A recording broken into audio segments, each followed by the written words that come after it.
Hi everyone, I'm Yazad Dalal, Chief Growth Officer here at Joveo, and welcome to Recruiting Realities, where we bring to you the latest developments and insights in recruitment. Today we are speaking once again with our in-house labor market economist, David Garrett, about the U.S. jobs report that just came out for July 2024. Hello, David. Hey, how's it going? Happy to be here. Great. David, before we get started, for our listeners, at Joveo, we publish interactive insights across all major occupations in the US. You can check them out on our website, joveo.com/interactive-insights. Now, David, the most recent US jobs report came out for the month of July. The US labor market gained, I think, 114,000 jobs in July. That's a lot below what most people were expecting, definitely below the 215,000 jobs that we've had on average created over the past 12 months. I think the unemployment rate jumped a quarter point, reaching a 3-year high. The average number of hours worked per week fell. The number of industries that saw an increase in employment continues to narrow. It's less than 50%. And on top of all that, financial activities, professional and business services, and temporary help all lost jobs. And then on top of that, the stock market dropped. Although, by the way, it now seems to be back, at least as of the date we're recording. So, David, I have a lot of questions. Let's get started. First of all, with all of the negatives coming out of this report, what's your main takeaway? And more importantly, are there any positives here? Yeah, I mean, unfortunately, the last report really did hit us with a lot of negative news. I think it also was a little more unexpected with the lower than expected numbers for new jobs, but it also follows from the trends we've been seeing over the past month or two. But as you kind of said, I'm sure that anyone watching the stock portfolio over the last few days probably noticed the kind of impact that this heavy-handed of a negative report can have on people's confidence. And I keep seeing conflicting views from different talking heads. I mean, I read the Sahm Rule. I learned about the Sahm Rule, which says that when the 3-month moving average of the unemployment rate goes up by half a percentage point or more from its lowest 12-month level, that might mean we're at the beginning of a recession.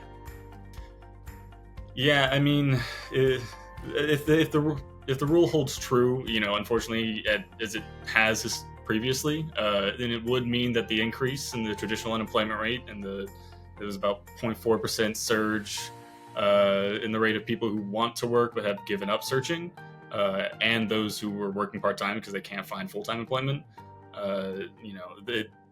These two values do give a more broad view of unemployment, and they strongly signal that we might either be moving into a recession or have already entered one, and we're just kind of waiting for the BEA to make their official call. Okay, so that's the Sahm Rule, but what are some other counterpoints that you're hearing?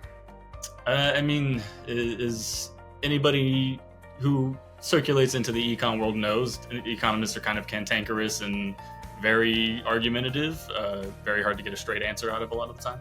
Ernie Tedeschi, the director of the budget lab at Yale, he pointed out that we aren't seeing a significant increase in the number of people filing for unemployment claims, or a drop in the share of people in their prime working years who are employed or unemployed.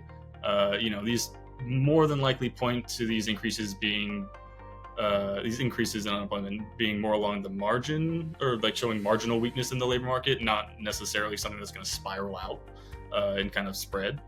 It's also, I've seen a lot of comments about how it's a very strong signal to the Fed that we are reaching the point where they need to begin cutting interest rates. I've seen someone who made a comment about how if they don't, they'll be snatching defeat from the clutches of victory.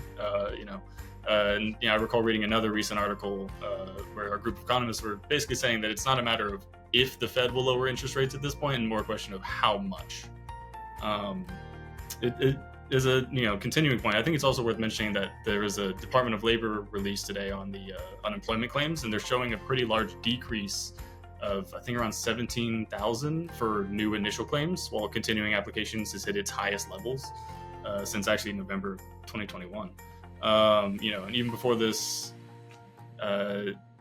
there's comments about maybe that this is just reaching a normalization point, that we're kind of hitting full employment, as some economists will call it, for whenever we have just like the optimum number of people working in roles. And so it's not necessarily an indication of weakness, and more just the market adjusting to where it needs to be at.